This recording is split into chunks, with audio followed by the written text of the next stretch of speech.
സാങ്കേതിക തകരാറിനെ തുടർന്ന് പറന്നുയർന്ന മിനിറ്റുകൾക്കകം യാത്രാ വിമാനം തിരിച്ചിറക്കി.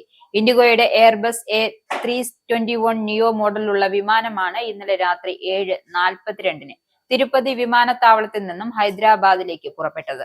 എന്നാൽ സാങ്കേതിക പ്രശ്നം ശ്രദ്ധയിൽപ്പെട്ടതോടെ വെങ്കടഗിരി പട്ടണം വരെ എത്തിയ ശേഷം വിമാനം തിരികെ തിരുപ്പതിയിലേക്ക് തന്നെ പോയി. തിരുപ്പതിയിലേക്ക് തിരിച്ചെത്തിയെങ്കിലും വിമാനത്താവളത്തിൽ ഇറങ്ങാനുള്ള അനുമതി കിട്ടുന്നതുവരെ ഏകദേശം 40 മിനിറ്റ് വിമാനത്താവളത്തിന് സമീപം ആകാശത്ത് വട്ടമിട്ട് പറന്നതിന് ശേഷമാണ് ലാൻഡ് ചെയ്തത്. ഇൻഡിഗോ വെബ്സൈറ്റ് പ്രകാരം വിമാനം രാത്രി 7:20 തിരുപ്പതിയിൽ നിന്നും പുറപ്പെട്ട് രാത്രി 8:30 ഹൈദരാബാദിൽ എത്തേണ്ടതായിരുന്നു. അന്നേ ദിവസം ഹൈദരാബാദിലേക്ക് പോകേണ്ടിരുന്ന അവസാന ഷെഡ്യൂൾ വിമാനമായിരുന്നു ഇത്. തിരിച്ചിറക്കിയ ശേഷം വിമാനം റദ്ദാക്കിയതായും റിപ്പോർട്ടുകളുണ്ട്. റീഷെഡ്യൂളിംഗ് സംബന്ധിച്ച് യാത്രക്കാർക്ക് ഇൻഡിഗോ സ്റ്റാഫുമായും വാക്കുതർക്കത്തിൽ ഏർപ്പെടുന്നതിന്റെ വീഡിയോ ദൃശ്യങ്ങൾ സമൂഹ മാധ്യമങ്ങൾ വ്യാപകമായി പ്രചരിച്ചിരുന്നു.